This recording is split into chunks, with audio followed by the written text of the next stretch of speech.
Hello friends, Radhe Radhe. आज मैं एक कहानी शेयर करूंगी, अहंकार का फल। एक समय की बात है, गांव में एक मूर्तिकार रहता था। मूर्तिकला के प्रति अत्यधिक प्रेम के कारण उसने अपना संपूर्ण जीवन मूर्तिकला को समर्पित कर दिया था। मूर्तिकार मतलब जो मूर्तियां बनाता है। ये एक प्रेरणादायक कहानी है। परिणामगत वह इतना पारंगत हो गया था कि उसकी बनाई हर मूर्ति जीवंत प्रतीत होती थी। मतलब ऐसे प्रतीत होती थी, इतना पारंगत मतलब प्रसिद्ध हो गए थे उसकी, मतलब हर मूर्तियाँ जीवित लगती थी। जो भी वो मूर्ति बनाता था, उसकी बनाई मूर्तियों को देखने वाली उसकी कला की भूरी भूरी प्रशंसा करते थे। भूरी भूरी माने बहुत बहुत।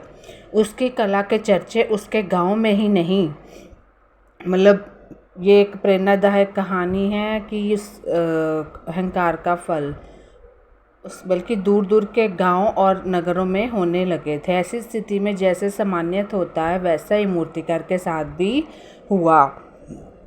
तो क्या होता है कि उसके भीतर अहंकार की भावना जागृत हो गई थी।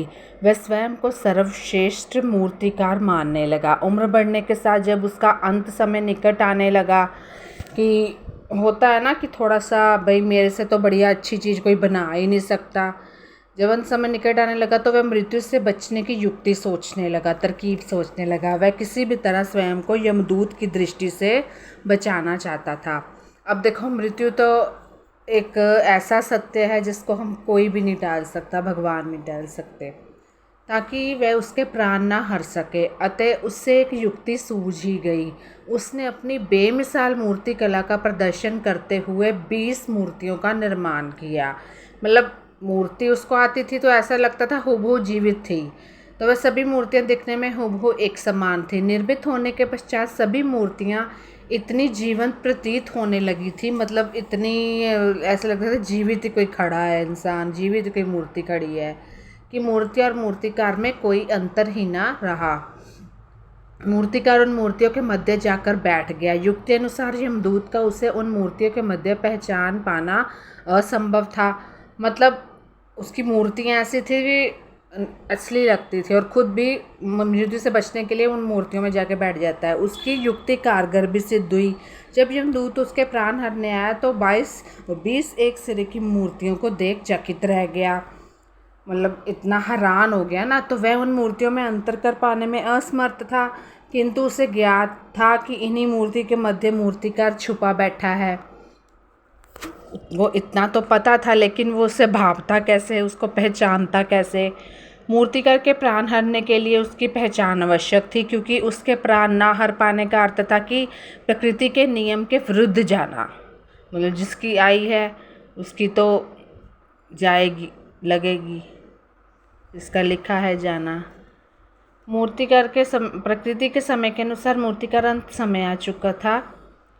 मूर्तिकार की पहचान करने यमदूत हर मूर्ति को तोड़कर देख सकता था, किंतु वह कला का अपमान नहीं करना चाहता था। इसलिए इस समस्या का उसने एक अलग ही तोड़ निकाला।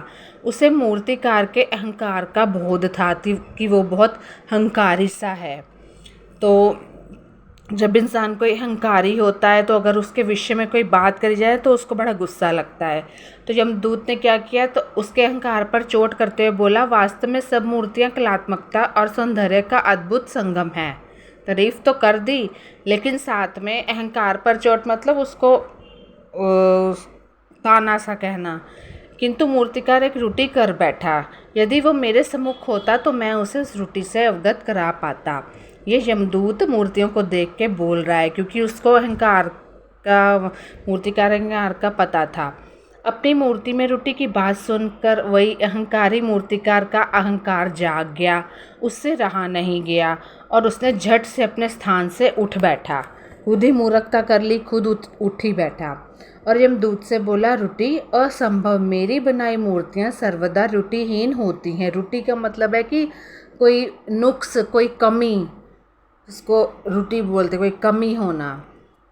तो फिर क्या होता है कि अब यमदूत की युक्ति तो काम कर चुकी थी।